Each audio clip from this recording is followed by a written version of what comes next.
जय माता दी, जय महाकाल। मैं राजगुरु जी महाविद्या आश्रम के मार्गदर्शन में आज फिर आप लोगों के लिए साधना प्रयोग लेके आया हूँ।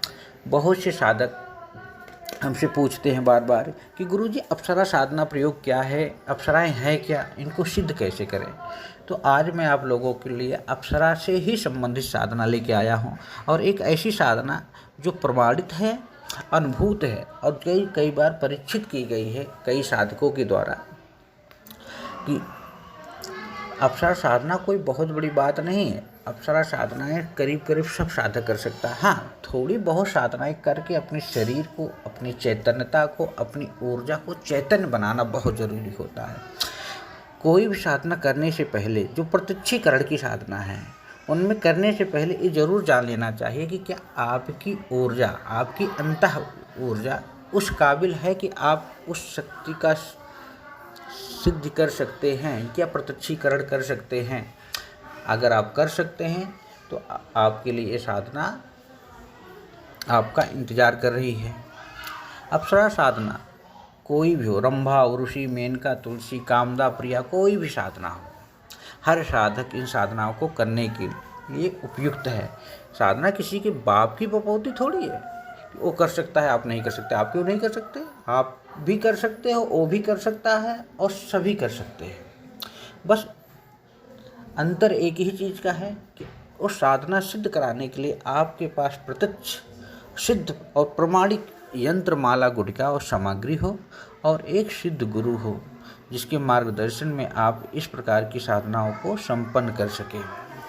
अप्सरा का मतलब क्या है? एक चिर यौवन स्त्री या कन्या कह सकते हैं, जो 16 साल की हो, सुंदर हो, रमणीय हो, आपके सामने उपस्थित हो और आपके हर कार्य को मानने के लिए बाध्य हो।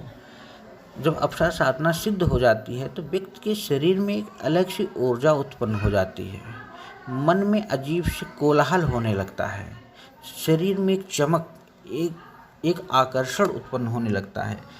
जब साधक किसी से बात करता है, सिद्ध साधक, तो लोग ऑटोमेटिक उसकी तरफ आकर्षित होने लगते हैं, उससे जुड़ना चाहते हैं, उससे बात करना चाहते हैं। अब रही बात अप्सरा की, अप्सरा को आप किसी भी रूप में रख सकते हो, पत्नी के रूप में, प्रेमिका के रूप में, या बहन के रूप में, या सहेली के रूप में। और एक बात ये भी आज कह दूँ मैं आप लोगों के लिए कि अप्सरा स्त्री या पुरुष दोनों कर सकते हैं। ऐसा नहीं है कि पुरुष करेंगे तो स्त्री नहीं कर सकती, ऐसा कुछ भी नहीं है। अप्सरा सभी कर सकते हैं और सबके लिए है। और ख़ास तौर से जिन साधकों ने यक्षिणी साधना की है, जिन साधकों ने विश्व माता साधना की है, उनमें से अधिकांश साधक इस साधना के सिद्ध के पात्र हैं।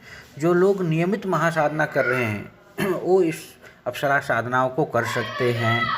सभी साधक इस साधना को कर सकते हैं अगर थोड़ी सी भी उनकी ऊर्जा चैतन्यमय है। मगर ऐसा नहीं है। अप्सरा सिद्ध एक बड़ी सच्चाई यह है कि धरती पर असंख्य लोगों ने अप्सराओं की सिद्ध की है। अप्सराएं मनुष्य योनि में भी जन्म लेती हैं। जो लोग गंधर्व लोक की ऊर्जाओं को रीड करना जानते हैं, उन्हें पता है कि अप्सराएं सिद्ध की जा सकती हैं, और आप भी कर सकते हो।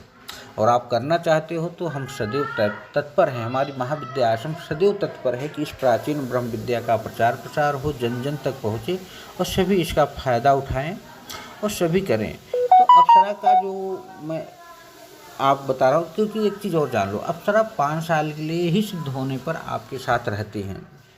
आप जो भी आज्ञा देंगे उसका पालन करेंगी, लेकिन 5 साल के लिए, और इसके बाद वो चली जाती हैं। जब ज़रूरत पड़ेगी तो आप उन्हें बुला भी सकते हो।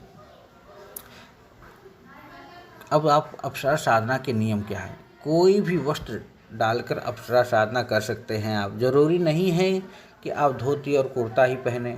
अप्सरा साधना में आप किसी भी प्रकार के वस्त्र पहन सकते हैं, बस वस्त्र शुद्ध और दिव्य हों। पहने हुए वस्त्र दोबारा नहीं पहन सकते हैं। गुलाब के पुष्प सामने रखना पड़ेगा, 11 पुष्प जिसमें लगेगा 11 दिन के लिए। यह रात्रिकालीन साधना है। कमरे में दूसरे का प्रवेश एकदम वर्जित है, इसे याद रखिए आप। अप्सरा साधना रेगुलर है। यह 11 दिन की साधना है और 11 माला मंत्र का जाप ही करना है आपको। स्फटिक माला से मंत्र का जाप करना है और माला जो है गले में धारण किए रहेंगे साधना के बाद हर वक्त।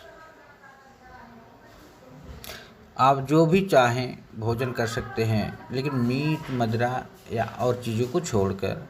रात का मतलब मैंने आपसे कहा कि 9 बजे से 5 बजे तक शुक्रवार को प्रारंभ करने ज़्यादा अच्छा रहेगा। और ये आपको 11 माला ही करना है, इससे ज़्यादा नहीं। और 11 दिनों तक या 15 दिनों की यह साधना आपको संपन्न करनी है। अनुभव क्या हो सकते हैं? अवसर साधना के जो अनुभव हैं, बीच बीच में आपको आवाज़ें आ सकती हैं। आप इस मंत्र का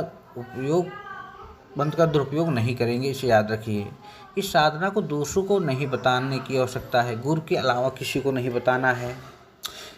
कई बार जो आप साधना करते हैं 11 दिन में सफलता नहीं मिलती है तो 15 दिन तक कर लें, कोई दिक्कत नहीं है। गुलाब का इत्र अपने वस्त्रों या कानों पर लगाना ही पड़ेगा आपको, और पूरी क्षमता के साथ इस मंत्र को का जो मैं बोल रहा हूँ उसे शक्तिपात के रूप में इसको ग्रहण करना पड़ेगा आपको। जब बोलूँगा, जब आप करेंगे तो आप चाहे तो गुलाब की माला भी पहन सकते हैं, इसमें किसी प्रकार का वस्त्र पहन सकते हैं, लेकिन रेगुलर जब चालू करना है तो रेगुलर करना है, बीच में रोकना नहीं है। और ये याद रखना, गृहस्थ साधकों के लिए भी साधनाएं अप्सरा बहुत उत्तम हैं। यह एक गोपनीय है और आप तक ही सीमित रहेगी, और आप तक इसे सीमित करें और उजागर ना करें। जो ही आपने उजागर किया, आपकी साधना निष्फल हो जाएगी, समाप्त हो जाएगी। यह एक तत्व साधना है, यह एक शक्तिपात साधना है। आप अपने गुरु जी के सानिध्य में साधना कर सकते हैं।